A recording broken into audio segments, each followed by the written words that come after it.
சேலம் மாவட்டம் எடப்பாடியில 9ஆம் கிளாஸ் படிக்கிற பொண்ண வந்து வீட்டுக்குள்ள புகுந்து, அந்த பொண்ணோட வாயில துணிய கட்டி, அந்த பொண்ண ரேப் பண்ண பார்த்திருக்கான். பக்கத்துல இருந்தவங்க அவன அடிச்சு இழுத்துட்டு போயிட்டு போலீஸ்ல ஒப்படைச்சிருக்காங்க. இப்படி ஒரு நாய் வந்து நம்மள தொட்டுருச்சுன்னு சொல்லிட்டு, அந்த பொண்ணு வேதனையில தூக்கு மாட்டி இறந்திருக்கு. இப்பதான் தூத்துக்குடியில அந்த +2 மாணவி கொலை வழக்கு வந்து குற்றவாளிய கண்டுபிடிச்சு இப்பதான் ஃபுல்லா அரெஸ்ட் பண்ணியிருக்காங்க.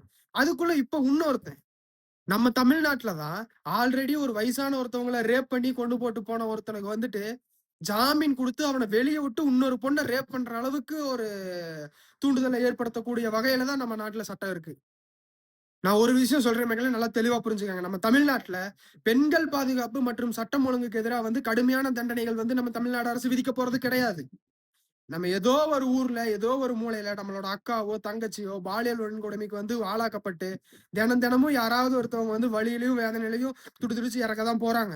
இது நடந்துகிட்டே தான் இருக்கும். நம்ம டெய்லி நியூஸ்ல வந்துட்டு இங்க ஒருத்தவங்களுக்கு இப்படி ஆயிருச்சு, அப்படி ஆயிருச்சுன்னு சொல்லிட்டு நம்ம நியூஸா பார்த்துக்கிட்டு தான் இருக்க போறோம். இந்த சேலத்துல நடந்த இந்த சம்பவம் வந்துட்டு எந்த ஒரு நியூஸ் சேனல்லயுமே மோஸ்ட்லி டெலிகாஸ்ட் ஆகல. தயவு செஞ்சு இந்த விஷயத்த வந்துட்டு இப்படி ஒரு விஷயம் நடந்திருக்குன்னு சொல்லிட்டு உங்க ஃப்ரெண்ட்ஸுக்கு ஷேர் பண்ணி தெரியப்படுத்துங்க ப்ளீஸ்.